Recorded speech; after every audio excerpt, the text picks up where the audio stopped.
تحية للقوات المسلحة الباسلة التي كانت دوما وكعهدها أبدا ضمير أمتها وحصن أمنه وحمايته، والتي لم تتردد لحظة في تلبية نداء الوطن والاستجابة لإرادة الشعب. هذا كلام فارغ تافه كسكسي على حمصي ولا له أي معنى. تحية للقوات المسلحة الباسلة التي كانت دوما وكعهدها أبدا ضمير أمتها وحصن أمنه وحمايته، والتي لم تتردد لحظة في تلبية نداء الوطن والاستجابة لإرادة الشعب.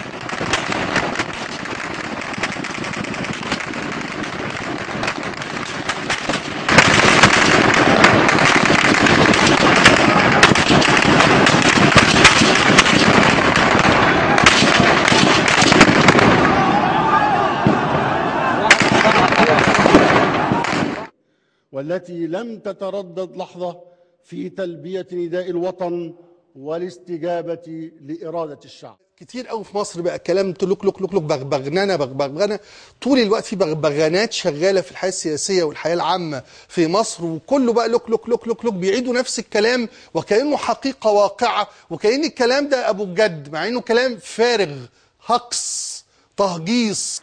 تحية لرجال الشرطة الذين أدركوا بيقين أن مكانهم الحقيقي إلى جوار الجماهير وبين صفوفها حراسة لها وتأمينا لمطالبها ومصالحها تحت راية القانون.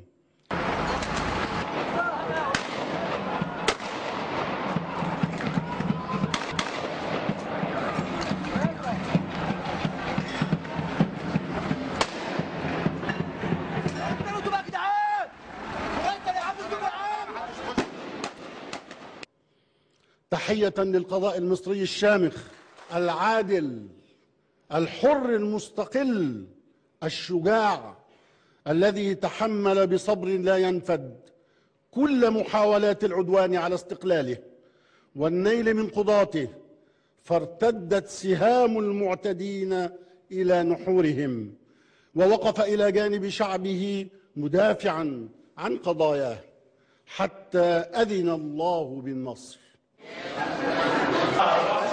تحية للقضاء المصري الشامخ العادل الحر المستقل الشجاع الذي تحمل بصبر لا ينفد كل محاولات العدوان على استقلاله والنيل من قضاته، فارتدت سهام المعتدين إلى نحورهم، ووقف إلى جانب شعبه مدافعا عن قضاياه حتى أذن الله بالنصر.